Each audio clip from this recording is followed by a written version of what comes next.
selamat siang. Selamat datang di podcast Sejarah Loano, buku harian Romo Carik. Di sini saya mahasiswa KKN Universitas Gadjah Mada yang akan ngobrol-ngobrol santai bersama Pak Carik. Nah, yang mana Pak Carik ini bisa dikenal mungkin atau bisa kita panggil sebagai sejarawan Loano yang mana tahu berbagai cerita tentang sejarah Loano. Jadi mungkin sebelum kita mulai tentang cerita seluk-beluk asal-muasal Loano, mungkin Pak Carik bisa memperkenalkan diri dulu, Pak. Sudah terkenal. Sudah terkenal. Ya, saya Irwan, nama panggungnya Irwan Widodo, dikenal sebagai sejarawan tadi disebut Mas Fikram. Saya kira terlalu berlebihan ya. Ya orang yang tahu gitu, tahu dan mungkin masih menjadi dinamis sejarah Loano itu sendiri. Jadi mungkin nanti apa yang kita perbincangkan di sini nanti bisa melengkapi kedinamisan dari kisah-kisah Loano itu, Mas. Dan mungkin buat pendengar podcast ini bisa juga mengunjungi Facebook dari Pak Carik. Nah, nanti juga akan kami taruh di deskripsi. Nah, kemudian selain itu Pak Carik juga menulis buku tentang sejarah Loano, yaitu Sejarah Desa Loano, The Hidden History.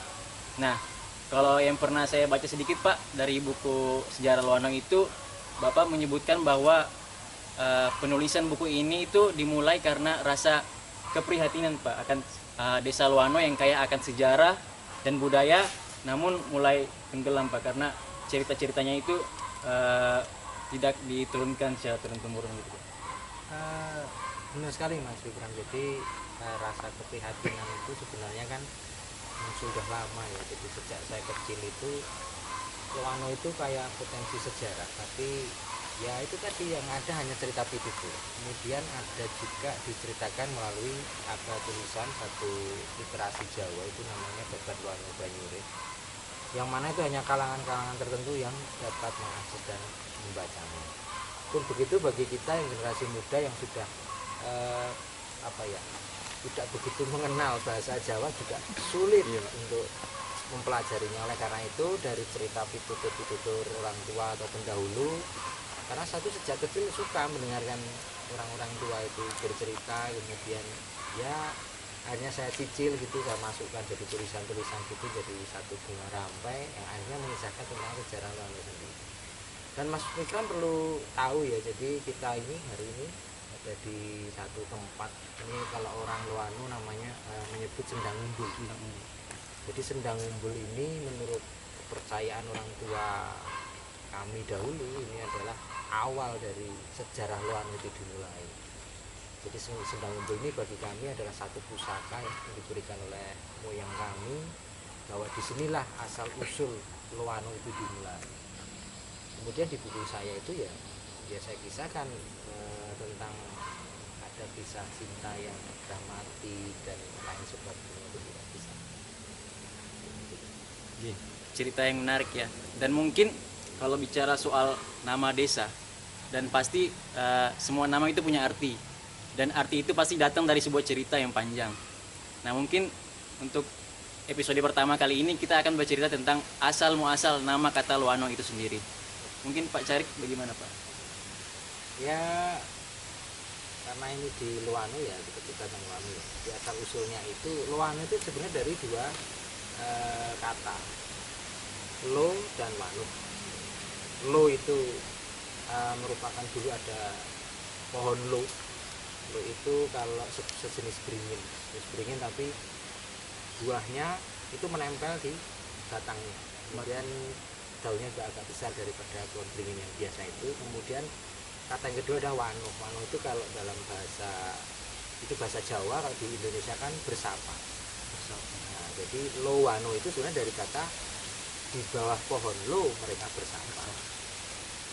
Jadi mereka itu adalah nenek moyang kami yang membuka hutan Loano ini. Atau kalau di dalam tulisan saya, beliau adalah Pangeran Adipati Anden dan Dewi Retno Marwana.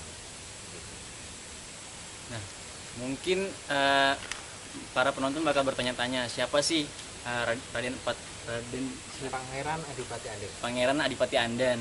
Nah, Mungkin bagaimana Pak ceritanya sampai mereka bisa menyapa di bawah pohon loh? Apakah ada cerita sebelumnya? Apakah ada kejadian-kejadian sebelum terjadi proses menyapa di bawah pohon loh itu?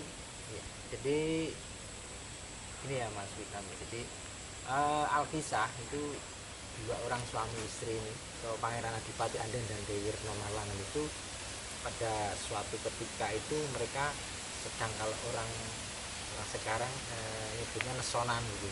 Apa itu Pak? Nesonan itu ya sedang marah-marahan, Marah-marahan. bertegur sapa dalam beberapa waktu dan menimbulkan nggak nyaman gitu di lingkungan kadipaten atau di keraton Loan itu nggak nyaman karena itu tadi ada satu perselisihan rasa di antara mereka. Nah, kemudian pada suatu hari Dewi Retno Malangan ini berjalan-jalan dari istana gitu, keluar istana beserta para dayang-dayangnya. Nah, beliau itu sampai di sini, di tempat ini. Kemudian di sini dulu ada pohon besar, meraksasa gitu, pohon lo yang kami sebut di atas, di muka tadi ya, di depan pohon lo ada pohon besar meraksasa gitu dengan buahnya yang lebat. Dan Dewi Retno Malangan itu tanya kepada dayang-dayangnya, iki wit apa? Ini pohon apa? Gitu.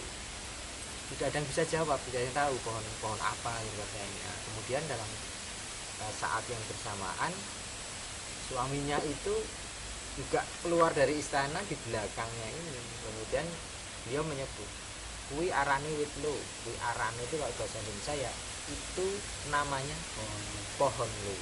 Nah, Dewi Retno Malangan terkejut kok, suara suami saya ini kan gitu. Nah, dia menengok ke belakang, dia tersipu. Sudah beberapa saat mereka tidak pernah bertegur sapa hanya karena keingintahuan Nyai Dewi Retno Malangan untuk nama pohon lo ini. Akhirnya Pangeran Anden keduanya bisa bersapa dan kemudian untuk menengarai atau memberikan satu tanda tempat itu menjadi Loano itu tadi, di bawah pohon lo mereka bersapa karena pohon lo itu tadi. Kemudian keluarga itu kembali bersatu, mereka rujuk kembali dan melanjutkan hidup. Dan akhirnya ya turun ya jadi bangsa Loano. Bangsa Loano.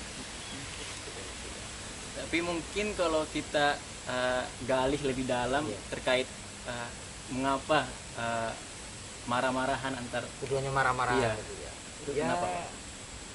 Itu perselisihan rasa ya.